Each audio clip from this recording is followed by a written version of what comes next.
بسم الله الرحمن الرحيم. مساء الخير، عاملين ايه؟ يا رب تكونوا بخير. هنعمل مع بعض يا جماعه النهارده مشمشيه قمر الدين اهي بتاعت ماي واي. تمام. طبعا بنقرا كل اللي عليها من ورا ونتبع الخطوات بالظبط. وطبعا هنا بيقولك ايه، حطي محتويات الكيس للتر ونص ميه، وايه نحط السكر حسب الرغبه. بس كده، وبنرفعها على النار لحد ما نوصل للقوام اللي احنا عايزينه. تمام، سهله جدا، مفيش اسهل من كده. الازازه معايا اهي دي ايه، لتر ونص ميه. الازازه دي اصلا حجمها لتر ونص، هو بيقولك 7 كوبايات ونص او لتر ونص ميه. فهفضي كده الازازه كلها اللي هي ايه، لتر ونص. محتويات الكيس اهي اللي جوه، اللي ايه، اللي فيها المسحوق اللي احنا هنحطه. تمام اهو، هنفضي بقى كده محتويات الكيس كلها ايه.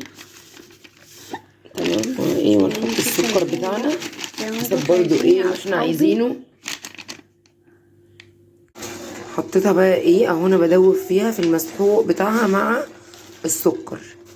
ماشي، بس فحطيتها كده على النار، ايه رفعتها على النار لحد بقى ما تدينا ايه القوام اللي هو بتاع مشمشية قمر الدين، اللي هو القوام الايه المظبوط، يعني تتقل معانا شويه. ماشي. طبعا هو قالك طبعا التقليب مكتوب على علبه من 3 ل5 دقايق، فتقلبي فيها كده لحد لما تتقل معانا وبس. وبنصبها في اطباق وبنحطها في التلاجة لحد ما خلاص تبقى جاهزه على التقديم، لانها بتتقدم بارده. وبس كده، يعني في منتهى السهوله بصراحه. بصوا كده يا جماعه، بدأ لونها يغير خالص ازاي. كان لونها فاتح، بصوا لونها بدأ يغير خالص اهي.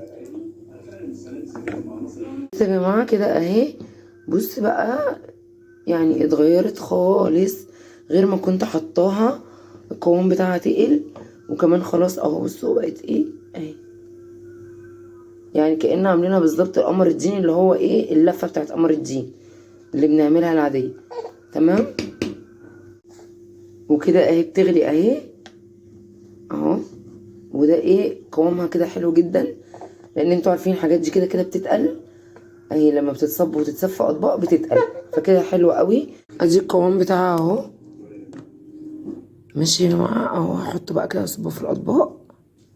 هو مكتوب على العلبه ايه، بتصب في 9 اطباق، بس طبعا انتي واطباقك بقى، يعني ممكن يبقى طبق صغير كبير، فزي ما يجي. المهم ان احنا ايه عملناها بنفس الطريقه اللي مكتوبه على ظهر الايه العبوه، فممكن يجوا اكتر يجوا اقل زي ما يجوا. تمام.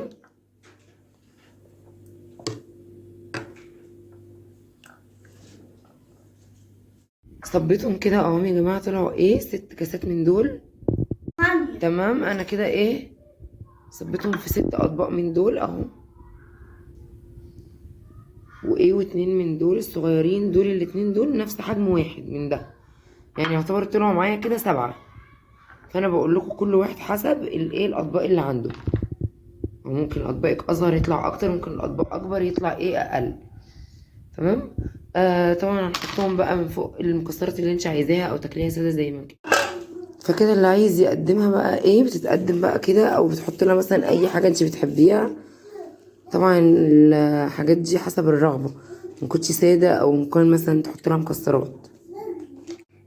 خلصنا مع بعض يا جماعه الفيديو، بيكون الفيديو خفيف عليكم ويكون عجبكم. لو عجبكم اضغطوا لايك واشتركوا في القناه، واستنونا في فيديو جديد ان شاء الله. شكرا.